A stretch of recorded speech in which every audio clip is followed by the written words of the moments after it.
Dear students, हम लोग solubility of solid in liquid की चर्चा कर रहे थे।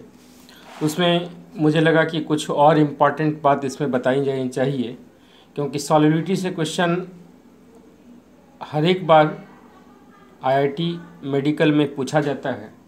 तो आप कुछ पॉइंट इसके नोट करेंगे, जो पॉइंट्स मैं आपको लिख देता हूँ।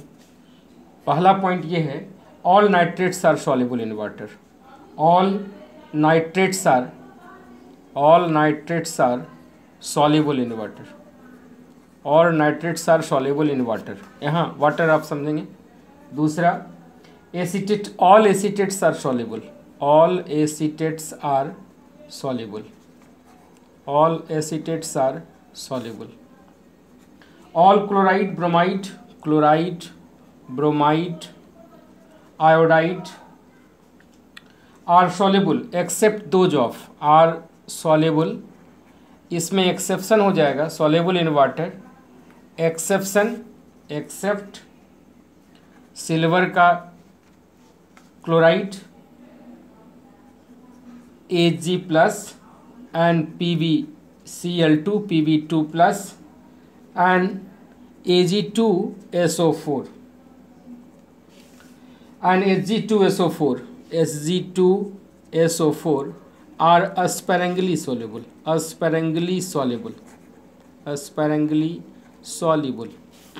Fourth point, almost all salts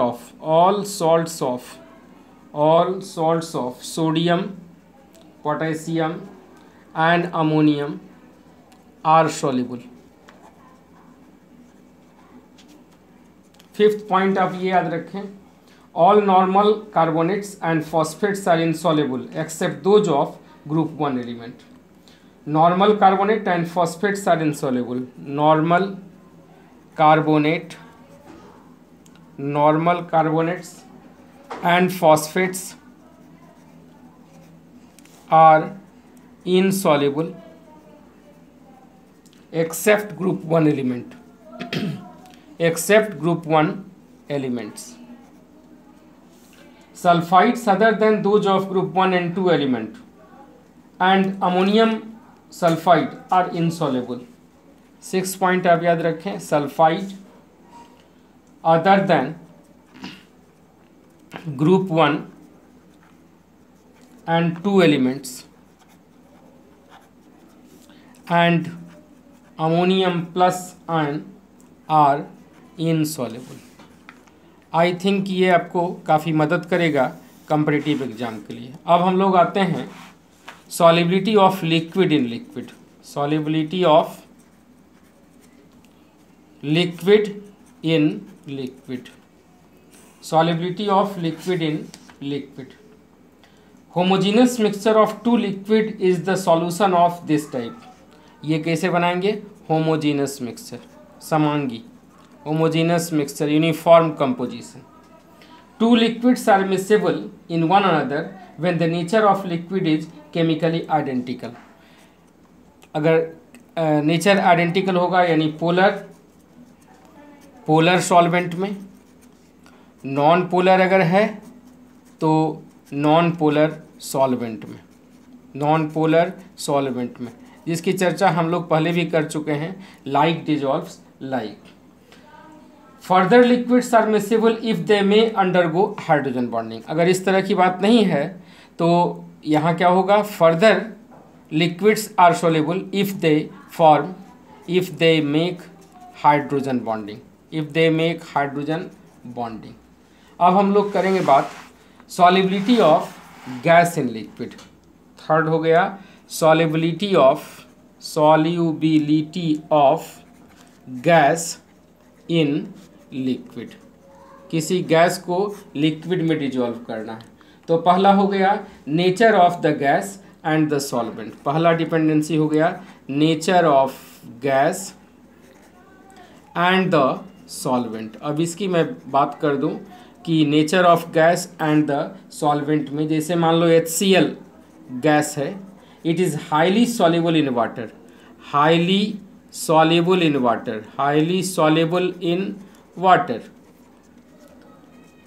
while oxygen dissolves to a very small extent.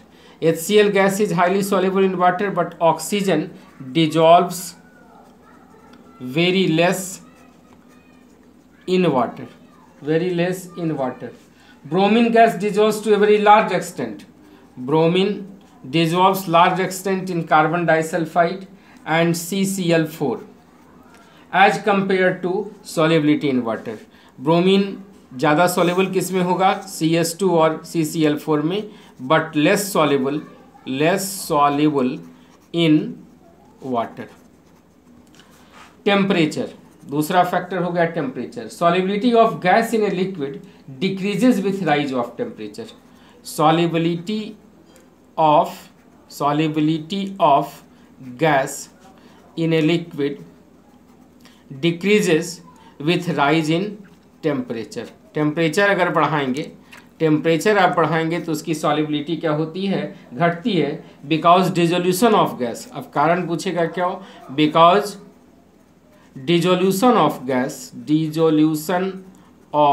Gas is gas in a liquid is exothermic reaction. तो जैसे जैसे टेम्परेचर बढ़ेगा वैसे वैसे सॉल्युबिलिटी क्या होगी? Solubility of gas in liquid decrease करेगी. प्रेशर थर्ड हो गया. Pressure. Solubility of gas in a liquid depends on partial pressure. आप लिखेंगे solubility of gas in a liquid depends upon the partial pressure of gas. The partial pressure of gas above the solution. ये above the solution. Henry साहब एक scientist है. Henry states that ये क्या बताते हैं? हेनरी साहब क्या बताते हैं? At constant temperature solubility of gas in a solvent is directly proportional to. आप नोट भी करते चलें. Directly proportional to its partial pressure. और पार्शियल प्रेशर हम लोग कैसे निकालते हैं? डॉल्टन्स लॉ से partial pressure.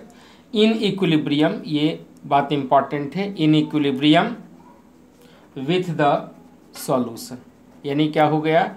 At constant temperature, solubility of gas in a solvent is directly proportional to its partial pressure in equilibrium with the solution.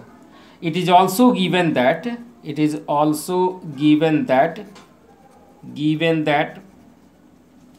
the ratio of partial pressure of gas and its mole fraction in solution remains constant at constant temperature. यानी PA/XA is equal to constant. इस constant को हम लोग बोलते हैं KH. यानी partial pressure of gas is equal to KH into mole fraction of the gas in the solution. Greater के अगर ये मान लो कि ये ज़्यादा हो गया, greater the value of KH greater will be the solubility. The value of KH decreases with increase in temperature. आप याद रखें KH का वैल्यू डिक्रीज करता है विथ इंक्रीज इन टेम्परेचर. इसका एक ग्राफ भी हो सकता है. आप इस ग्राफ को भी लिख सकते हैं. इस ग्राफ को ही बनाया जा सकता है. देखिए इस ग्राफ को मैं दिखा रहा हूँ आपको कि इस तरीके से आप हेनरीज कांस्टेंट का ये ग्राफ इस तरीके से बनता है. इधर मान लो अगर पार्शियल प्रेशर लें, इधर ले लें आपको मोल फ्रैक्शन. जैसे जैसे पार्शियल प्रेशर बढ़ेगा, मोल फ्रैक्शन भी क्या होगा, वैसे वैसे बढ़ेगा। ये हो गया आपका। हर एक गैस के लिए हेनरीज लॉ की वैल्यू अलग अलग होती है। हेनरीज कांस्टेंट ये एक यूनिवर्सल कांस्टेंट नहीं है। ये भी क्वेश्चन कई बार पूछा गया कि हेनरीज कांस्टेंट क्या यूनिवर्सल कांस्टेंट है, तो Henrys constant is not a universal constant, it depends upon the nature of gas, it is not a universal constant, ठीक है। It depends upon nature of gas, depends upon nature of gas and the temperature so Henrys constant की value nature of gas और temperature पे dependent होती है। Thank you.